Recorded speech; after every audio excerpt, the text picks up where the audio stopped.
Al-Sultan Abdullah Riayatuddin Al-Mustafa Billah Shah and Raja Permaisuri Agong Tunku Hajah Azizah Aminah Maimunah Iskandariyah have extended their 2022 New Year's Day greetings. In a post on the Istana Negara's official Facebook page on Friday, Their Majesties extended their prayers for the well-being of the people and the country.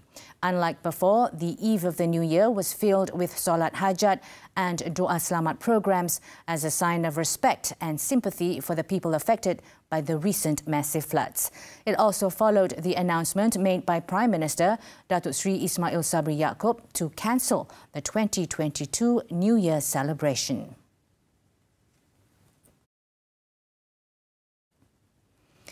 Prime Minister Datuk Sri Ismail Sabri Yaakob has announced a slew of home repair measures for homes that have been damaged by floods. He also announced a 2,500 ringgit cash aid for flood victims to buy household goods.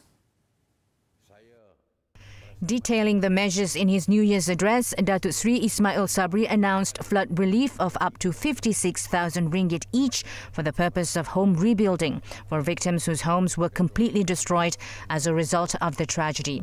For seriously damaged homes, the government will arrange for home repairs at a cost of up to 15,000 ringgit. Apart from that, cash assistance of up to 5,000 ringgit would be allocated for each family to carry out home repair works involving flood victims who suffered non-serious damages to their homes. Kerajaan sedar kehidupan mangsa-mangsa banjir pada beberapa bulan mendatang adalah amat mencabar dan amat memerlukan sokongan kita semua untuk bangkit semula membina kehidupan. Lantaran itu, kerajaan ini komited untuk memastikan bantuan-bantuan yang bakal disalurkan akan ditambah baik supaya lebih menyeluruh dan dapat segera disampaikan kepada mereka yang memerlukan.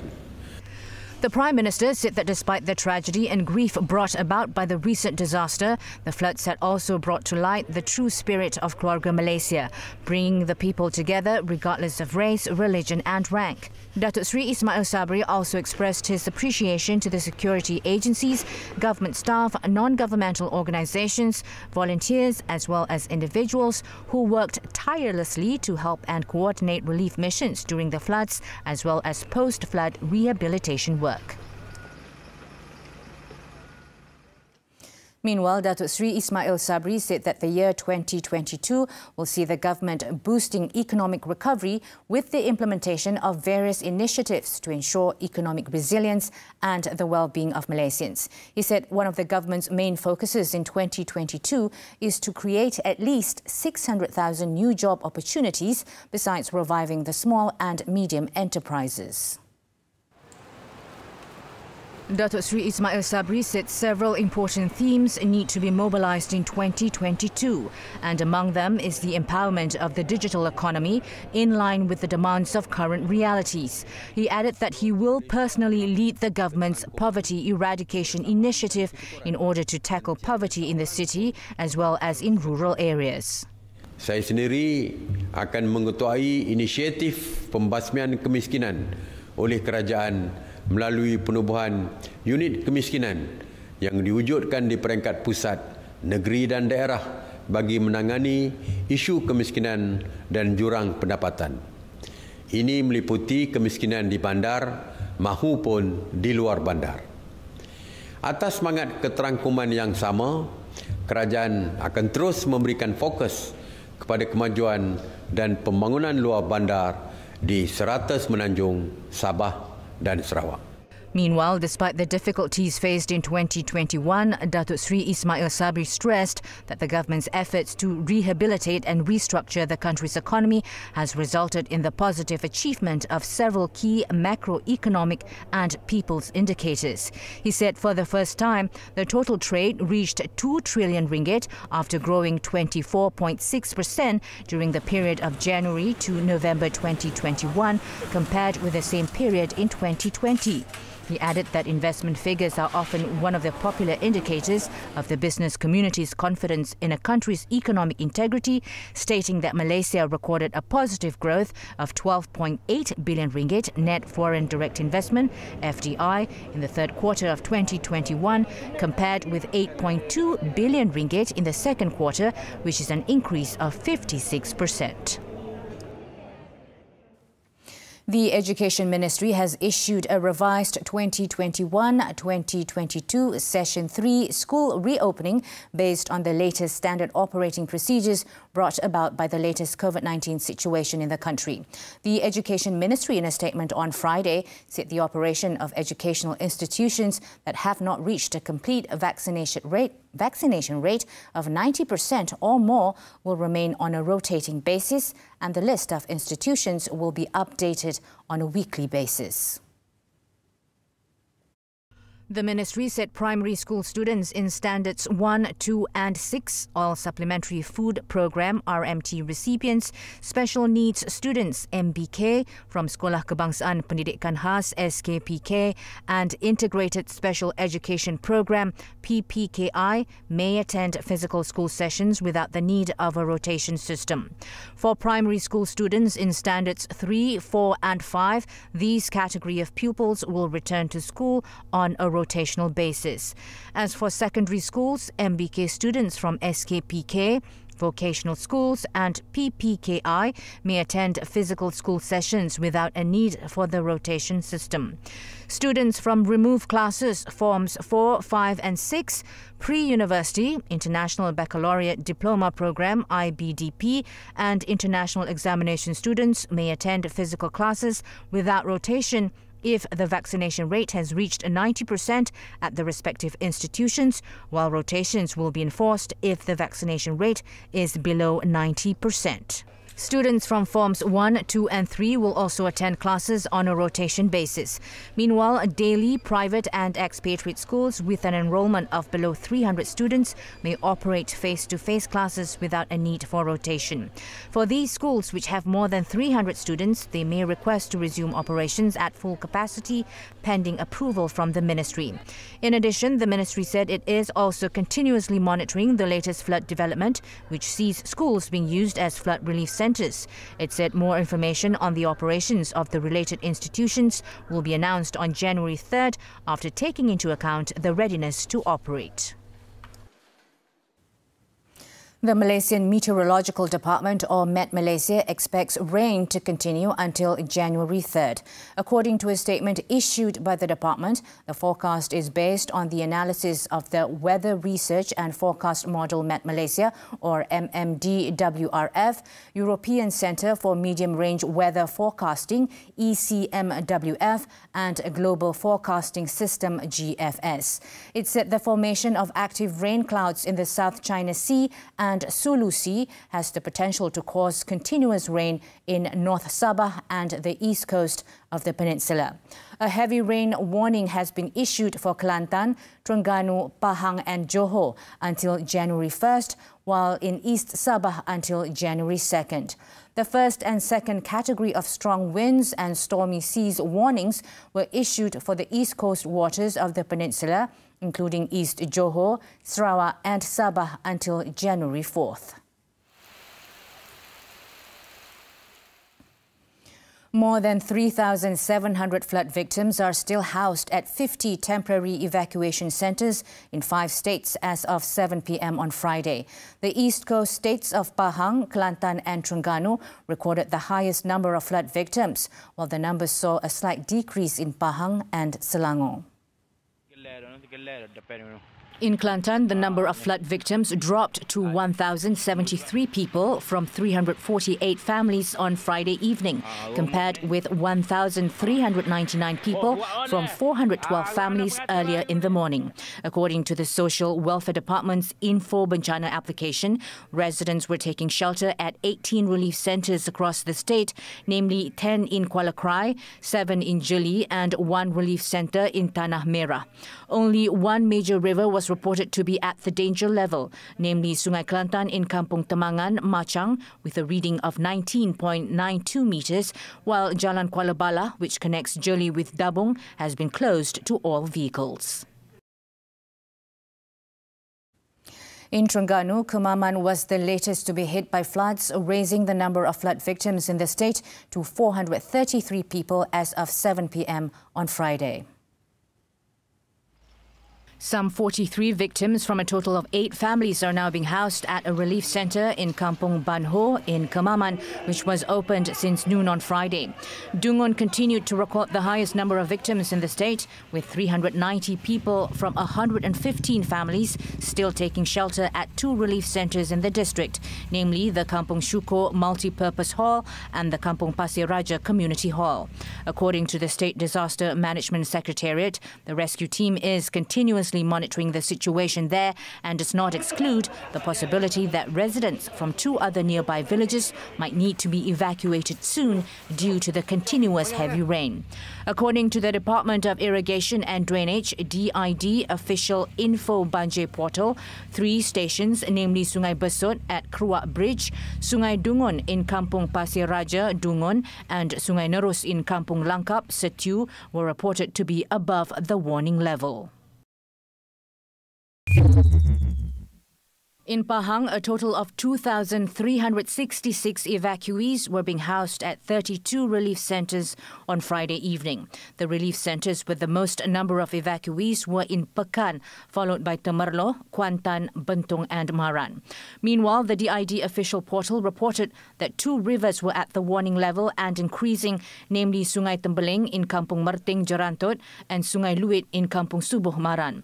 4 other rivers were at the alert level, namely Sungai Tembeling in Kuala Tahan, Jerantut, Sungai Kundang in Maran, Sungai Dong in Raub and Sungai Triang in Cemomoy, Bentong.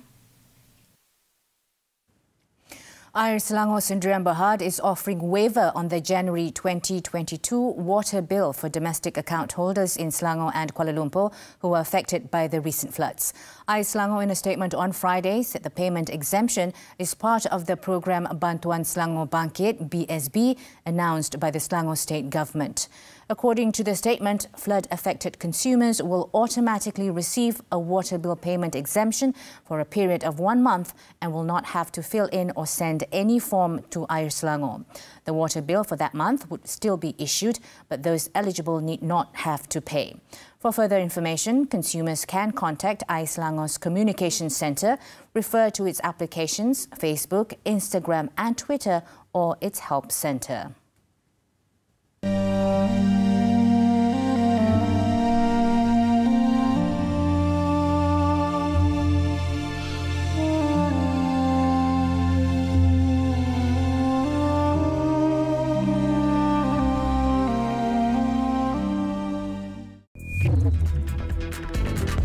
For daily essentials to see a drop in prices nationwide. This and more from the local front when we return. 2022. Bold measures, tough reforms. What areas?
The government has agreed that Sarawak and Kelantan be allowed to transition to Phase 4 of the National Recovery Plan on Monday. Senior Defence Minister Datuk Seri Hishamuddin Tun Hussein said this decision was taken based on the current risk assessment undertaken by the Health Ministry and the National Security Council. The exit of these two states from Phase 3 means that all states in the country will be in Phase 4, which is the final phase of the National Recovery Plan. In a statement, Datuk Seri Hishamuddin expressed appreciation and congratulations to all parties, especially state governments, for working hard to manage the pandemic situation in their respective states. Nevertheless, the senior minister urged the people not to be complacent, as COVID-19 is still a threat to their safety and health, especially with the emergence of the Omicron variant. He said the standard operating procedures for states entering Phase 4 of the NRP is the same as that used previously. 4 daily essentials, namely chicken, eggs, sawi or choy sum and long beans, are expected to see a drop in prices nationwide beginning Saturday. This follows a calibration to the prices of the items under the Keluarga Malaysia Maximum Price Control Scheme. Domestic Trade and Consumer Affairs Ministry Enforcement Director Azman Adam said the new prices will take effect from Saturday until February 4th. Dan mulai esok akan terdapat harga baru untuk skim harga maksimum keluarga Malaysia dengan mengambil kira situasi dan juga lokaliti. Jadi daripada situ kita boleh tengok terdapat 4 jenis item yang mana terlibat dengan pelarasan harga semula, iaitu telur, ayam dan juga 2 jenis sayuran, sawi dan juga kacang panjang. Azman cited that chicken price will be reduced from RM9.30 to RM9.10, while prices of the other 3 food items will drop by between 5 and 10%. He said this to reporters after the ministry's Ops Back to School and Festive Season Maximum Price Control Scheme walkabout at Maidin Supermarket in Bukit Mertajam on Friday. Azman said a total of 25,897 business premises nationwide were inspected under the Malaysian Family Price Scheme, with action taken against 85 involving compound notices worth RM20,000 as of Thursday.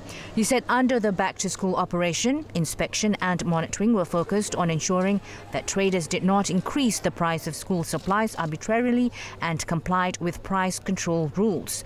The ongoing operation from December 13th until March 20th involves 9 types of school necessities consisting of school uniforms, school bags, school shoes and learning equipment. Meanwhile, Azman said there had been no issues in terms of pricing of daily essentials and other items in flood-hit states nationwide such as Selangor, Pahang and Negeri Sembilan.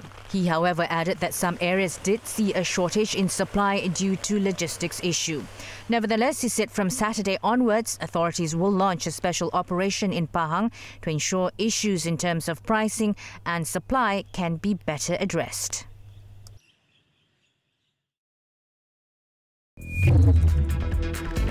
Still to come, former South Korea's President Park freed after nearly 5 years in prison.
Onto the foreign front, South Korea said on Friday it will extend stricter social distancing rules for 2 weeks amid a persistent surge in serious COVID-19 infections and concerns over the spread of the highly contagious Omicron variant. Its Prime Minister Kim Boo-kyam said the extension is also aimed at bracing for a further spread of Omicron cases by using the time to secure more hospital beds and encourage a booster vaccine shot campaign. The curbs, which will be effective until January 16th, would ban gatherings of over 4 fully vaccinated people and require restaurants, cafes and bars to close by 9 p.m. local time, as well as movie theatres and internet cafes by 10 p.m. local time. According to Korea Disease Control and Prevention Agency, KDCA, total infections stand at 630,838, including 894 Omicron cases with 5,563 deaths. Still in South Korea, former President Park Geun-hye was released from prison on Friday, nearly 5 years after being convicted of corruption, fueling debate over whether she would play any role ahead of a March presidential election. Park's release came after President Moon Jae-in granted a special pardon to her last week, citing her deteriorating health and expressing hope to overcome unfortunate past history and promote national unity. So far, it was not clear if Park would resume any political activity, but she said in a memoir released on Thursday that her conviction was politically motivated and she expressed hopes to meet the people again one day. The 69-year-old was impeached in 2017 over a scandal that also led to the imprisonment of the chiefs of 2 conglomerates, Samsung and Lotte.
Sports football, the Portuguese Primeira Liga, FC Porto returned to the top of the league standings on Thursday with a 3-1 win over third-place Benfica. Porto started the game on the front foot as they scored 2 quick-fire goals before the break to take a 2-0 in the first half. Fabio Vieira's cool finish underneath Odysseas Vlachodimos put the hosts ahead in the 34th before Pepe headed in across 3 minutes later to put Porto in the driving seat. Benfica then came out firing on all cylinders after the break and pulled a goal back through Roman Yaremchuk. But it was Porto who had the last laugh when Mehdi Taremi restored Porto's 2-goal cushion with 21 minutes remaining to seal the victory. The win sees Sergio Conceição's side return to the top of the table on goal difference following Sporting Lisbon's 3-2 victory over Portimonense on Wednesday. Both sides have 44 points after 16 matches and remain unbeaten in the campaign, while Benfica remain third, 8 points adrift.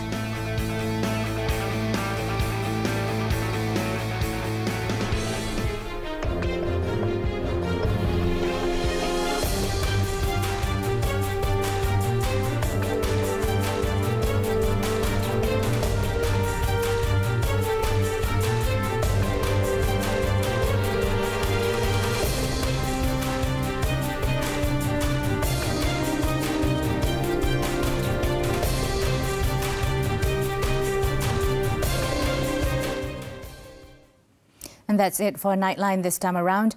We welcome the year 2022 with Salat Hajat and Doa Selamat prayers held at the Putra Mosque to pray for the well-being of the people and the country. We leave you with visuals of the event that was joined by Prime Minister Datuk Seri Ismail Sabri Yaakob and several cabinet ministers. The Nightline team would like to take this opportunity to wish all Malaysians a safe and blessed New Year. I'm Norzie signing off. Thank you for tuning in and take care of each other, Malaysia.